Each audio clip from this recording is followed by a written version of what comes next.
so Trump negotiates directly with Yemen and says, hey, just don't bomb us. We won't bomb you. We're done having Israel's back over here in this fight. So cuts out. That's great. He then does a nuclear deal with Saudi Arabia and says, hey, you don't have to recognize Israel. So that's two. And now this is the third one. So I don't know if you heard the news, but Trump negotiated directly with Hamas to get an American prisoner released or hostage. So that's a big deal that he cut out Bibi, right? So that's the super good news here. There's also a couple of twists to this story. He's here. I'm happy to announce that Edan Alexander, an American citizen, but he's also more than that.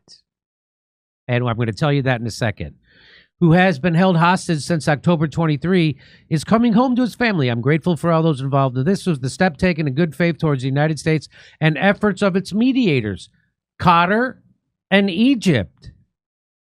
Hey, Qatar, I'm also vocally against this brutal war. Can I have a private jet too now? Come on. Am I right? Come on. I got a lot of road gigs coming up and boof. Hey, Gutter, I'll say your name right. Gutter. Send me a jet. To put an end to this brutal war and return all living hostages and remains of their loved ones. Hopefully, this is the first of those final steps necessary to end this brutal conflict. I look very much forward to this day of celebration. So he negotiates. So Trump negotiates directly with Yemen and says, "Hey, just don't bomb us. We won't bomb you. We're done having Israel's back over here in this fight." So cuts out. That's great. He then does a nuclear deal with Saudi Arabia and says, hey, you don't have to recognize Israel. So that's two. And now this is the third one.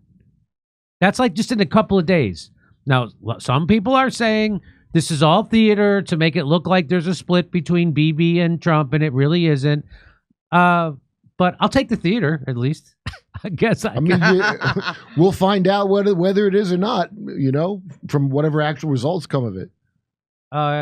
Netanyahu claims Israel breaking the ceasefire, imposing a starvation siege, and killing 2,500 people is why Hamas will release Edan Alexander. So that's what he's trying to say. Right. Netanyahu, see, us starving them worked. They're releasing a guy. Yeah, he didn't want them to release the guy, by the way. By the way, he did not want them to release. Of course he doesn't. Hamas has said it would release him right before the ceasefire was broken. He would have been home 2 months ago if it wasn't for Netanyahu. And I think most everyone knows that now, except demented psychopathic Zionists. And you have to be a serious psychopath to be still a Zionist at this point. Well, that's pretty strong programming. I mean, people say, how did the Holocaust happen right in front of her? Well, you're letting this happen right in front of her, and there are people defending it all over the place. Yeah. How did Hitler happen? You're seeing how it happened. They're literally starving a group of women and children. Kids are literally. I am not going to show you the pictures because it's too heartbreaking. But you see them on Twitter. Little babies literally starved to death. This isn't like I'm putting this together. The Israeli officials are saying we are starving them on purpose. Well, I know. So there's no hospitals. They flattened all the hospitals. There's no food. There's no medicine. There's no nothing. This is called a genocide. That's what it's called. So you could quibble over that word or not, but it's the textbook definition of what it is. Well, I know you have a left-wing take on it. Yeah. No, I would agree to disagree. You have the left-wing take that don't do that, genocide. So this guy, Edan, what's his name? Edan Alexander. You might as well call him Chip because that's what Bibi's bargaining with him. He's a bargaining chip. Max Blumenthal says, Netanyahu freaked out when Trump's team initiated direct talks with Hamas for Edan Alexander, who is a dual U.S. and Israeli citizen. Now there's more of the story comes out. Yeah, my ex-girlfriend was. A lot of people are. Yeah, but that's just more of it's coming. Hold on. Now it appears Israel has targeted the site where Alexander was held, raising new questions about its use of the Hannibal Directive to kill hostages in Gaza, and thereby reduce the main point of political leverage for Hamas. So now what Max is saying is that Israel's now bombing where they were keeping those hostages to try to kill the hostages. It's called the Hannibal Directive. It's called the Hannibal Directive. And you can watch their news and their talk shows and see the guy who's the guy that Bibi fired? Said, and they go, was it the Hannibal Directive given? He goes, it was given. And he was like, yes. It was given, yes, when it should be given. And so that's why with those guys that were waving the IDF down with their shirts off. And they killed them. And I was like, why would they do that? It's just bad. No, they've got a Hannibal Directive to do that. So Max goes on to say, since October 7th, Israel has killed dozens of Israeli citizens in Gaza, and there is every reason to believe it was done according to official Hannibal orders. So there you go. But the bigger news is that Trump went straight to Hamas. And so I saw somebody say on Twitter that this says a couple of things. That Hamas actually still has a lot of power because you don't negotiate with a group of people that don't have any power. Yeah. And the second thing was that I forget what the second thing was. Well, they made every living person there into Hamas. Israel did. Yes, so they could kill them. That's right. So once you do that, now by de facto, they're the most important entity there. Right. So here's from CNN. He was held for 18 months.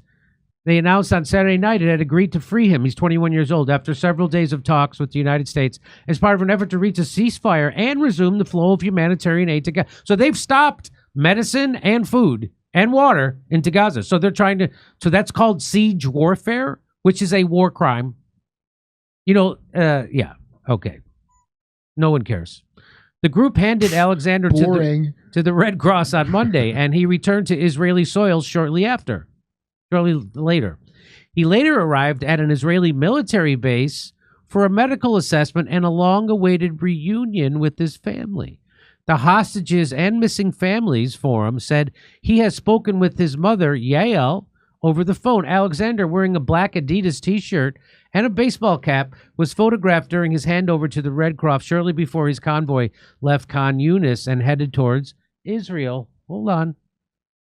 In the living room in Tel Aviv, footage showed his family celebrating. His release comes just days after U.S. President Donald Trump begins his Middle East tour, with stops in Saudi Arabia, Qatar, and the United Arab Emirates. Here it comes. A New Jersey native, he was serving in the Israeli military, Kurt. Oh, that's an automatic. So he was more than a U.S. citizen. Mm-hmm. He was one of those crazies. Well, thank you for your service. Well, thank you for your service. So he was serving in the. He went from the United States to Israel to serve in their military, and he got abducted near the Gazan border on October 7th. Everybody has to serve, so that's why when you see the Hannibal Directive is for IDF, that means everybody because they all get the way a terrorist would target all your citizens. That's right. They do to their citizens. So, as foretold in the Old Testament, Kurt, he was from the original tribe based out of New Jersey. Yes, the tribes of Haganah and Stern Gang. That's the lost tribes. So now you know the rest. So that's what I was saying. Hold on, he's more than a U.S. citizen. He's Wonder Woman. That's what Trump said. Trump didn't ask. Trump didn't tell you. He was also a guy, one of those nuts who goes over there to fight in somebody else's army. Helps an occupation. Following Alexander's release, 58 hostages are still being held in Gaza, with at least 20 believed to be alive. Benjamin Netanyahu called Monday a very emotional moment. Yeah, emotional for you because now when you go back to Washington D.C., Trump's not gonna do your laundry for you. That's it. I hope.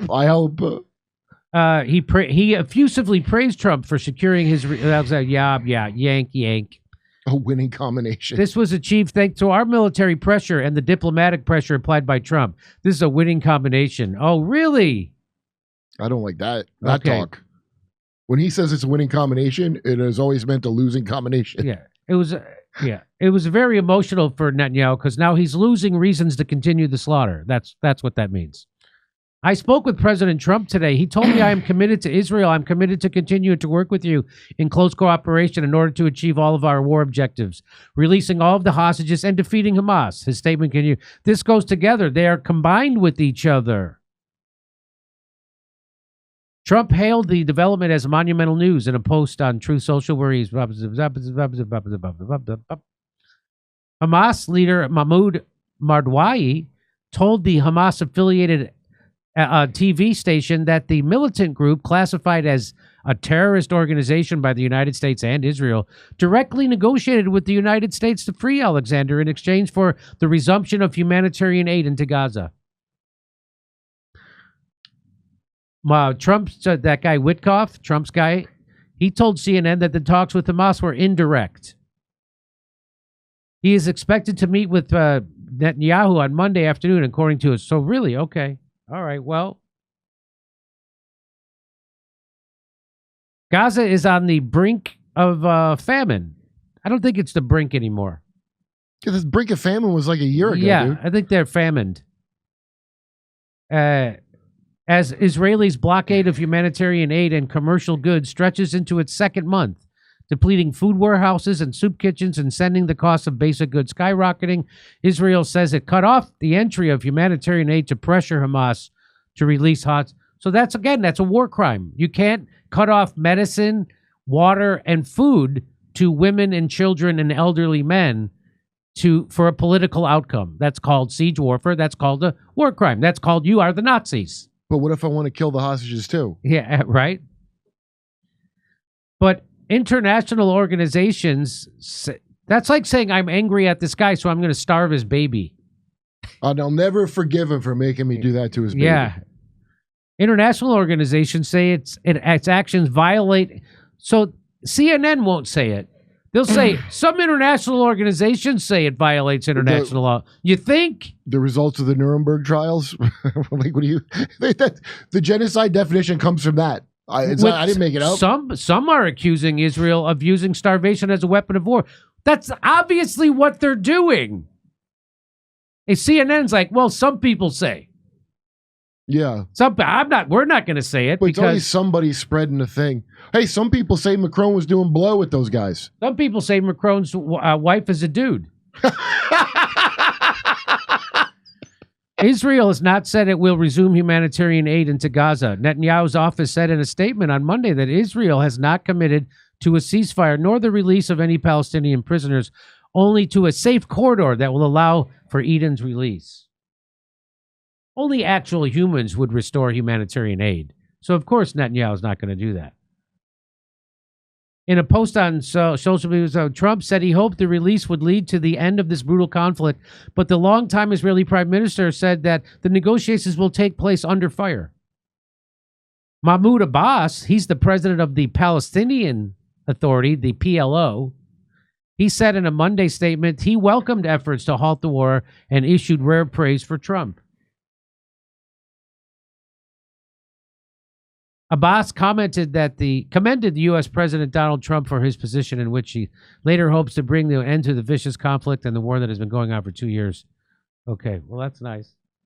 AIPAC tracker says, reminder that Edan Alexander is a dual American-Israeli citizen who moved overseas to join the Israeli military so he could partake in ethnic cleansing and genocide. He was a prisoner of war. He's not an innocent hostage. Well said. Do you remember when they were threatening the hostages who were saying they were treated well? Yeah. Better not say that. That's why they have a Hannibal directive, because it's a hassle when they live. That's right. And they don't feed into your narrative. Stu Peters says Edan Alexander is a dual citizen who was serving in a foreign military where he participated in committing genocide against innocent Palestinian kids. The kid is a traitor and shouldn't be allowed back on U.S. soil. That's according to Stu Peters. He's a super right-winger. Well, is he a traitor? I mean... Israel breaks Gaza ceasefire, killing more than 400 in a wave of strikes. So that was from March 18th. Israel did that. Let's see. This person just repeats Trump's post about it and says, no mention of Palestinian hostages being released. Isn't that interesting? No, I think they marched for the right for the IDF soldiers to rape them in prison, if you recall. Yeah. Chabad.